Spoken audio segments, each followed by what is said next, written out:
Alright guys, so you just connect the positive to the positive and negative to the negative. So red positive, black negative. So we're going to go ahead and plug this in here once we have it connected.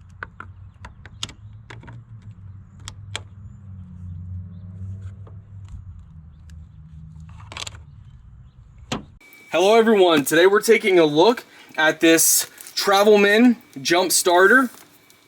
This can handle up to 8.0 liter gas engines, and it can handle up to 6.5 liter diesel engines. Let's go ahead and open this up, show you guys what you actually get in the package.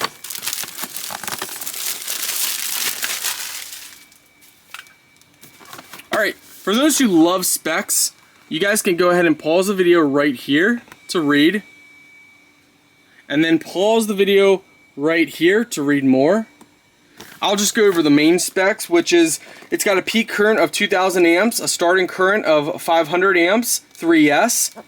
The inflation pressure can be up to 150 psi. It takes about 4 hours to recharge.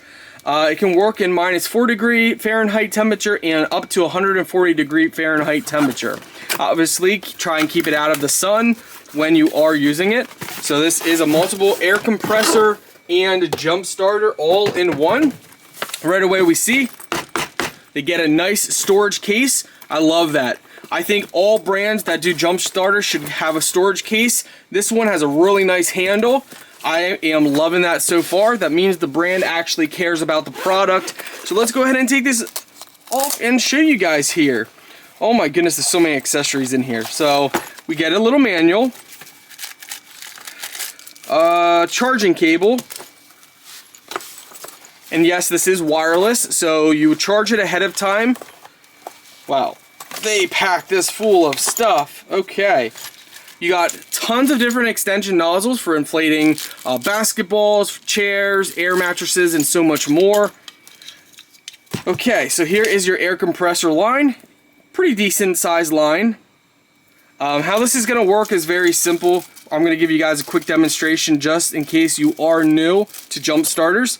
What you would do is you would place this in like this. You would then press this down, and that locks it in place. Now we need to put it the whole way.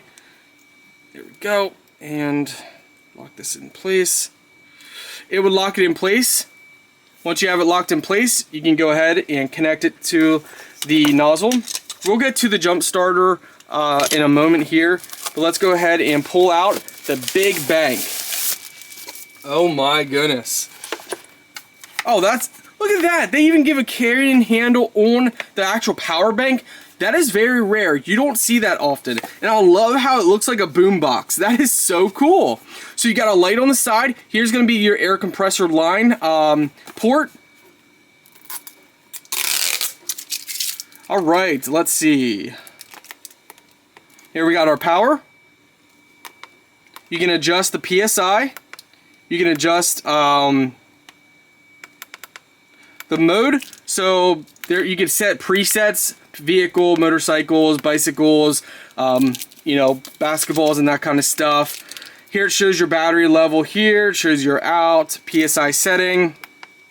You can change it from PSI to bar to KPA to KGCM and back up to PSI.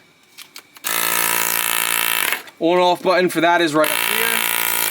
So let's go ahead and connect that line just to show you, and let's find out if there's an on-off feature. Sometimes some of these jump starters, compressor lines have an on-off feature that automatically turn off once it hits the PSI that you set. Let's go ahead and let's see. It's at 35 PSI. What we're gonna do is we're gonna block the hole.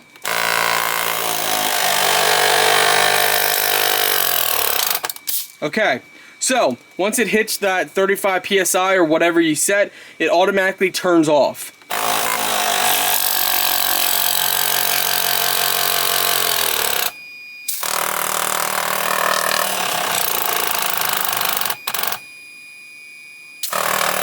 Interesting.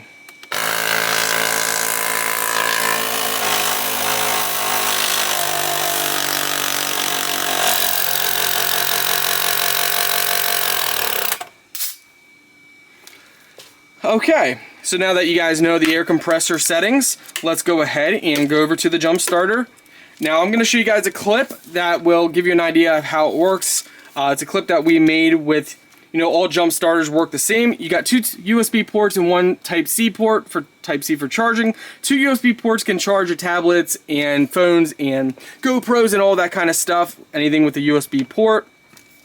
We're going to take a look back here, and so this is how it's going to work. You're going to go ahead and take your alligator clamps here. You're going to go ahead and you're going to plug this in just like this. All right, once you have it plugged in, it's going to show you guys here. Let's see. Blue is standby, green means ready. Once you have it plugged in, you're going to go ahead and connect this to your black negative of your battery. So it's going to be, black is normally negative, red is normally positive, so there should be a minus symbol and a plus symbol on your battery or around your battery. But red is normally positive plus, black is normally negative minus. I like that it's got copper, which is nice. So we know that is definitely better than some other brands out there. They're pretty thick as well, so that's a plus as well. Alright guys, so you just connect the positive to the positive and negative to the negative. So red positive, black negative. So we're going to go ahead and plug this in here once we have it connected.